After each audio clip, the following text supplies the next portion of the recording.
কারণ আজ বিধানসভার বিশেষ অধিবেশন শুরু হচ্ছে। দুদিনের এই বিশেষ অধিবেশন তাৎপর্যপূর্ণ কেন না, আর্চিকর ঘটনা এবং সেই ঘটনার প্রেক্ষিতে গত কয়েকদিন ধরে যেভাবে রাস্তায় নেমে প্রতিবাদে, তারই মাঝে ধর্ষণে ফাঁসির দাবিতে আগামীকাল বিধানসভায় বিল পেশ করবে রাজ্য। আবির প্রতিনিধি আমার সঙ্গে রয়েছেন। আবির, তার আগে একটু জেনে নিতে চাইবো এই বিল পেশের আগে প্রথমত বিলে কি থাকবে, দ্বিতীয়ত এই বিল নিয়ে বিরোধীরা কি ভাবছে।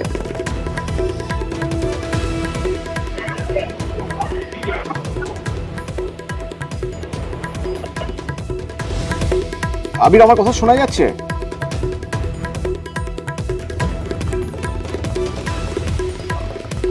আর্চিকরের ঘটনার প্রেক্ষিতে অত্যন্ত গুরুত্বপূর্ণ এই আজ থেকে যে অধিবেশন, দুদিনের অধিবেশন শুরু হচ্ছে, সেখানে ধর্ষণের ফাঁসির দাবিতে রাজ্যের বিল পেশ করবে রাজ্য। তার আগে একটু আবিরের সঙ্গে কথা বলে জেনে নেবো, আবির, এই বিলে কি থাকছে এবং এই বিল বিরোধীরাই বা কিভাবে দেখছে?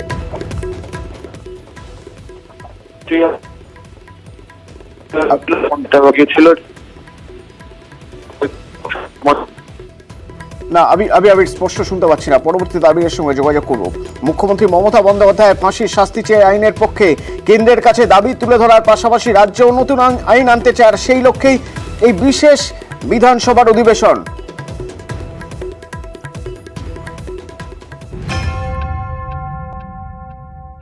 আমরা চেয়েছিলাম 7 দিনের মধ্যে ফাস্ট ট্র্যাক কোর্টের মধ্যে দিয়ে আমরা ফাঁসি করে দেব। রাজ্যের হাতে পাওয়ার থাকলে আমি 7 দিনে করে দেব। যারা ধর্ষক করবে তাদের একমাত্র শাস্তি ফাঁসি, ফাঁসি, ফাঁসি। এই একটা কাজ করলে মনে রাখবেন সব ঠান্ডা হয়ে যাবে। আমি নেক্সট উইকে অ্যাসেম্বলি কল করব বিধানসভা স্পিকারকে বলে, এবং আমরা ওয়েস্ট বেঙ্গল অ্যাসেম্বলি থেকে আগামী 10 দিনের মধ্যে ধর্ষকের ফাঁসি চাই এই বিল আমরা পাশ করে রাজ্যপালের কাছে পাঠাবো। আমি জানি রাজার পাট, রাজা বাবু কিছু করবে না, না করলে মেয়েরা মনে রাখবেন রাজভবনে গিয়ে বসে থাকবে ঘন্টার পর ঘন্টা। এ বিল সই করতে হবে, রাষ্ট্রপতির কাছে পাঠিয়ে দিয়ে দায়িত্ব সারলে হবে না। বুধবার তৃণমূল ছাত্র পরিষদের প্রতিষ্ঠা দিবসের অনুষ্ঠান থেকে এই ঘোষণা করেন মমতা বন্দ্যোপাধ্যায়। তারপরেই তৎপরতা শুরু। দুদিনের বিশেষ অধিবেশন। মঙ্গলবার পেশ হবে বিল। ধর্ষণে ফাঁসির দাবিতে বিল পেশ করা হবে। আইন পরিষদীয় মন্ত্রী, আমি কালকেই ফাইল তুলে দিয়েছি, চলে গেছে স্পিকারের কাছে। এরপর বিলটা পাস হবে, বিলটা পাস হয়ে রাজ্যপালের কাছে যাবে, রাজ্যপাল কনসেন্ট দিলে আইন হয়ে গেল। রাজ্যপাল কনসেন্ট না দিলে এখন অন্য কথা ভাবা যাবে। বিরোধীরা বলতে শুরু করেছিল বিধানসভায় বিশেষ অধিবেশন ডাকার জন্য রাজ্যপালের অনুমতির প্রয়োজন হবে, কিন্তু পরিষদীয় দপ্তরের দাবি গত 5ই আগস্ট অধিবেশন অনির্দিষ্টকালের জন্য মুলতুবি করা হয়েছিল। ফলে বিধানসভার বিশেষ অধিবেশন ডাকতে রাজ্যপালের অনুমতির প্রয়োজন নেই। ধর্ষণ বিরোধী কঠোর আইন চেয়ে কেন্দ্রের উপরেও চাপ বাড়াচ্ছে তৃণমূল। বুধবারই মোদী সরকারকে নিয়ে সময়সীমা বেঁধে সুর চড়ান অভিষেক বন্দ্যোপাধ্যায়। তারা বলছে দাবি 1 দফা 1 মুখ্যমন্ত্রীর পদত্যাগ। আমি বলি দাবি 1 দফা 1 ধর্ষণ বিরোধী আইন যদি আগামী 3-4 মাসের মধ্যে ভারতবর্ষের কেন্দ্রের সরকার প্রণয়ন না করে, তাহলে দিল্লিতে বৃহত্তর আন্দোলন তৃণমূল কংগ্রেস করবে। আমরা কেন্দ্রকে দলগতভাবে চিঠি লিখব। আমাদের রাজ্যের মুখ্যমন্ত্রী ইতিমধ্যেই চিঠি লিখেছে। কেন্দ্রের সরকার যদি এই আইন না আনে, তাহলে প্রাইভেট মেম্বার বিলের মাধ্যমে আমি এই আইন মুভ করব দিল্লির সাংসদ। নিউজ 18 বাংলা। ধর্ষকের ফাঁসির সুপারিশে রাজ্যের বিল, যে বিলে সমর্থনের আশ্বাস, শাসক দল বিল আনছে এবং বিলকে পূর্ণ সমর্থনের আশ্বাস দিচ্ছেন রাজ্য বিজেপির সভাপতি সুকান্ত মজুমদার। ধর্মতলা ধর্ণা থেকে আশ্বাস দিলেন সুকান্ত। মুখ্যমন্ত্রী বলছেন আইন আনবে, আমরা আপনার এই বিলকে ভারতীয় জনতা পার্টির বিধায়করা পূর্ণ সমর্থন দেবে। যদিও এই সুকান্তর সঙ্গে রাজ্যের বিল নিয়ে ভিন্ন মত শুভেন্দু এবং দিলীপের। বিধানসভায় বুঝে নেওয়ার চ্যালেঞ্জ দিলেন বিরোধী দলনেতা, তার সুরেই চ্যালেঞ্জ দিলীপ ঘোষেরও। কালকে বিধানসভাতে দেখা হবে মমতা ব্যানার্জি কাল আর পরশু কি ভাষায় উত্তর দিতে হয় কাল বুঝিয়ে দেবো আমরা দুদিন। প্রস্তুত থাকুন, ওইখানে দেখা হবে। যারা ধর্ষকদের সঙ্গে আছে, যারা সমাজ বিরোধীদের সঙ্গে আছে, তাদের মুখ্যমন্ত্রী যিনি সেই ধর্ষকদের এবং অপরাধীদেরকে আড়াল করছেন, তারা কোন মুখে বড় বড় কথা বলে? কার সঙ্গে এগ্রিমেন্ট করেছে ওরা? আজকে নাটক করছে ফাঁসির, আর কি আইন করবে? কে অধিকার দিয়েছে ওদেরকে আইন করার? পাল্টা খোঁচা তৃণমূলের।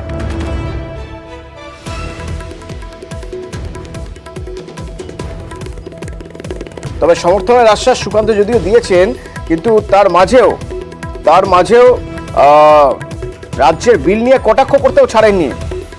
ধর্ষকের ফাঁসির সুপারিশে এই বিলকে অর্থহীন বলে তোপ দেখেছেন সুকান্ত, এবং বিলকে অর্থহীন বলায় সুকান্তকে পাল্টা খোঁচা তৃণমূলের। মুখ্যমন্ত্রী বলছেন আইন আনবে। ভারতবর্ষের সংবিধান বলছে যে যখন কোনো একটি বিষয়ে, একই বিষয়ে রাজ্য সরকার এবং কেন্দ্র সরকার উভয়ে আইন আনে, the central legislation should prevail. Central গভর্নমেন্টের আইন, সেই আইন প্রিভেল করা উচিত। এক মুখে বলছেন বিল অর্থহীন, আর এক মুখে বলছেন আমরা সমর্থন করব। যদি অর্থহীন হয় বলুন না, সমর্থন করবো না, ক্ষমতা আছে সমর্থন না করার।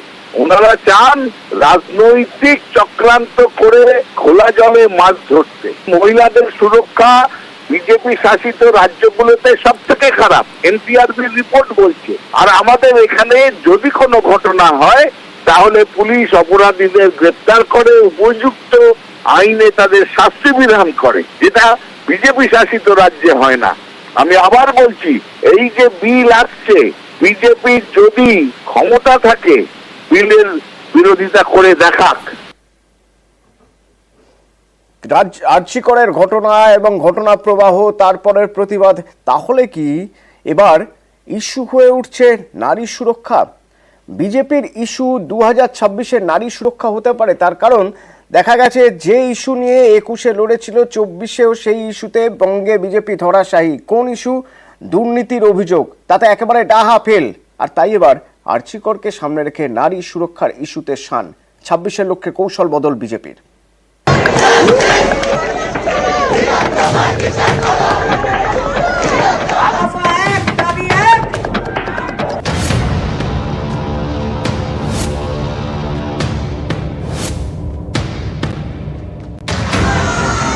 চব্বিশে ফের তৃণমূলের বিপুল জয়, সবুজ ঝড়ে বঙ্গে বিজেপির ভরাডুবি।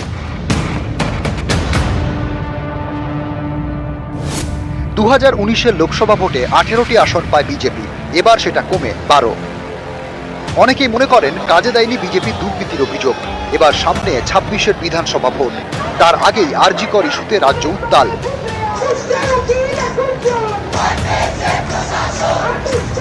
এই আবহে আরজিকর থেকে অক্সিজেন খুঁজছে বিজেপি। একে সামনে রেখে নারী সুরক্ষা ইস্যুতে শান দিয়ে মহিলাদের মন জয়ে মরিয়া পদ্ম।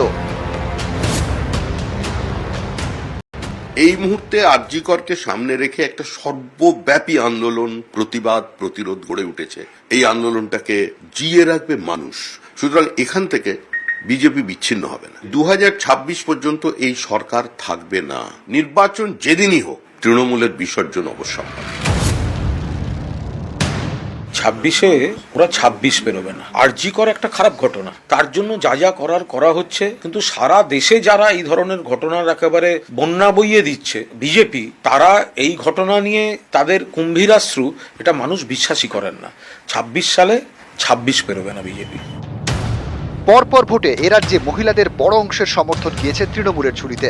26-এ খেলা ঘোরাতে মহিলা মোর্চাকে আরও সক্রিয় হওয়ার নির্দেশ জারি করা হয়েছে। শুধু তাই নয়, আরজিকরকে সামনে রেখে আগামী কয়েকদিন একাধিক কর্মসূচি রয়েছে বিজেপির। 29শে অগস্ট থেকে 5ই সেপ্টেম্বর ধর্মতলায় ধর্ণা। ভারতীয় জনতা পার্টি পুলিশের কাছে অ্যাপ্লিকেশন করবে। এই পুলিশ তো চোখে দেখতে পায় না, সবুজ ছাড়া কিচ্ছু দেখতে পায় না। আমরা আদালতের কাছে আবার যাব, প্রয়োজনে ধর্ণা আরো 7 দিন থেকে 1 মাস ভারতীয় জনতা পার্টি এখানে বসে থাকবে। 2রা সেপ্টেম্বর জেলা শাসকের অফিস ঘেরাও। 4ঠা সেপ্টেম্বর ব্লক অফিসগুলিতে ধর্ণা। 6 সেপ্টেম্বর বেলা 12টা থেকে দুপুর 2টো চাক্কা জ্যাম। 24-এর ভোটের আগে শাসকের বিরুদ্ধে দুর্নীতির নানা অভিযোগ, একে হাতিয়ার করে প্রচারে ঝড় তোলে বিজেপি। তারপরেও ভোটে ধরাশায়ী হতে হয়। 26-এর ইস্যু বদলে কি সাফল্যের মুখ দেখবে বিজেপি? কাজে লাগবে আরজিকর হাতিয়ার? নারী সুরক্ষা ইস্যু কি ডিভিডেন্ড দেবে পদ্মকে? পাখির চোখ 2026।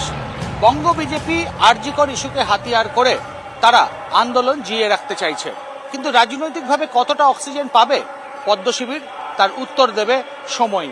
ক্যামেরায় অর্চনের সঙ্গে ভেঙ্কটেশ্বর লাহিড়ী, নিউজ 18 বাংলা,